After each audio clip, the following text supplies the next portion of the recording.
Hello and welcome to the France 24 interview. Our guest today is the Minister of Internal Affairs of the Republic of Moldova, Anna Revenco. Thank you very much for being with us. Good afternoon. In recent weeks, there has been a wave of demonstration in your country organized by the Show Party and the movement so-called Movement for the People, and they call for the resignation of President Maia Sandu. The president is accusing them of trying to stage a coup in Moldova. Can you please explain us what is going on in your country in Moldova? Since Moldova declared its independence, Russia is undertaking various steps and attempts to keep its control here by various means, primarily blackmailing with natural resources, with access to markets, with mobility. It was always those kind of tools that Russia was imposing in order to keep the control over the government here in Chisinau, to keep people of Moldova in control and limit their choices and limit their liberties.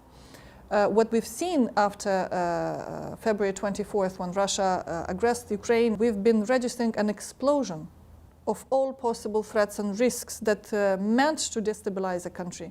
And all the investigations that right now the law enforcement authorities in the Republic of Moldova are conducting, they clearly show connections between the Russian interest groups and the fugitive oligarchs. They put their efforts together, put their resources together, put their money together in order to change the government. On March 12, Moldovan police have announced that they arrested members of a network allegedly orchestrated by Moscow to destabilize the country. Can you give us some details on this arrest, the profiles of the alleged members and their modus operandi? Right now we have people in custody. And based on the information, these people have been clearly trained to come to the Republic of Moldova, recruit people and train them about urban guerrilla type tactic that they would apply during these public manifestations, so that to present them under the umbrella of a public movement. But the aim is to definitely alienate the public from the society and determine this change in the democratic course that is attempted to reinstall a pro-Russian government here in Chisinau. What evidence do you have of Russian involvement in these activities? We've registered a number of incidents, a number of cases at the border when people with clear relationship with paramilitary organizations, including such as Wagner, have attempted to enter the Republic of Moldova, and it is clear what would be their scope. There are clear evidence that these so-called protests were financed, that the transportation of the people to Chisinau, they're being truly organized, very well targeted, in clear places, in clear timing, with clear instructions. And the media space, there's clear pro-Russian propaganda. There is clear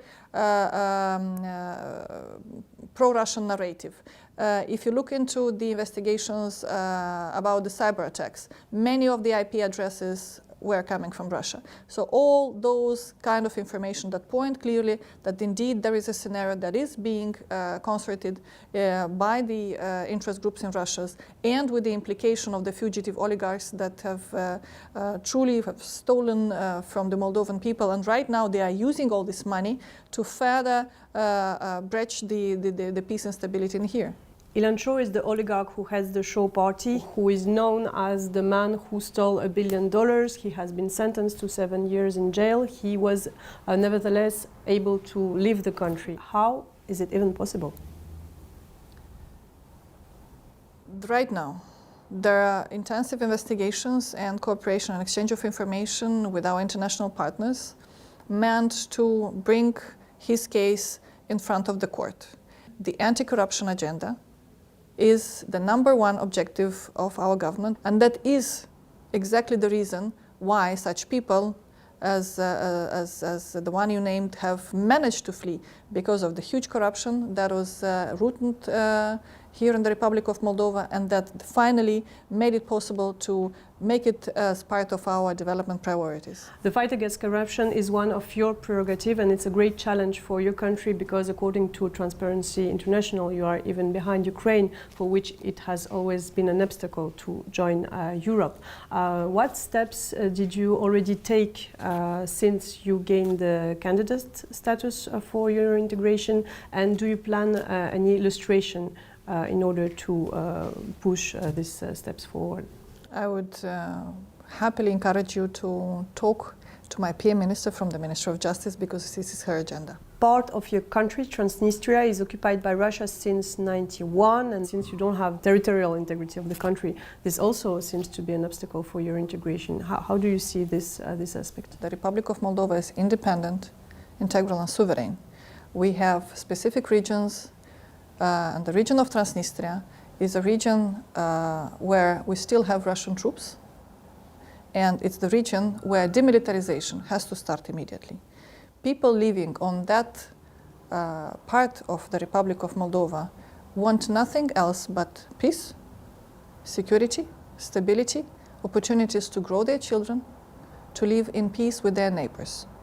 Many of them have had the opportunity to travel abroad. They have relatives abroad, be it for studies, for business, for work, for leisure. They've seen that being part of the European Union, being part of the democratic world, means living in peace, means opportunities for development. And their only wish is to be part of a democratic, free world. Your government recently forbid 6 TV channels, whereas we know that only 51% of Moldovans, according to recent polls, are willing to join Europe. Are you afraid that the propaganda really could have an impact on Moldovan public opinion? And do people of your country really want to join Europe? Most of the population of the Republic of Moldova have clearly expressed their will to be part of a democratic and free world. And that is becoming a member of the European Union. That is the only chance and the only choice we have if we want to live in a world where all choices are made freely, where we can enjoy those kind of conditions, where we could raise our children, develop our countries to live in a prosperous world. Propaganda was a constant tool, and one of the tools that Russia has been using quite effectively, I must say, since the year when Moldova declared independence. The propaganda was keeping the society divided. The Moldovans were going against Moldovans. The Russians living here were going against Moldovans. The Moldovans living here were going against the Russians living here. And exactly right now, this propaganda machine of Russia is trying to also infuse the hate and discrimination against the Ukrainian refugees. And that exactly what keeps this society divided. It radicalizes the society. It makes all the inhabitants in this country, irrespective of who they are originally, to start distrusting each other, to start distrusting the authorities in their clear intention and clear programs to create the welfare and the well-being for now and for future. And for all citizens, irrespective of the regions they are coming from. So to conclude our interview, I would like to ask you today in this crucial moment, what does Europe mean to you and your country and your people? Living in a free world. Living in a world where we can rely on each other as trustful and good neighbors. The Russian Federation never gave up on its plan to keep Moldova under the control. And the more we steadily continue our path towards European integration, the more aggressive and the more abusive are the actions of Russia. But we are resisting, we'll resist, like we did the entire year of 2022. And we've seen how the population of Moldova responded to the refugee crisis.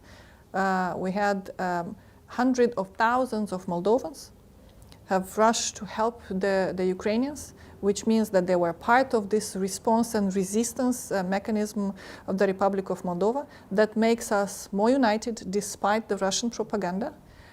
Despite the Russians' attempt to draw the attention of the authorities from development perspectives. We are enjoying support from the EU member states and US.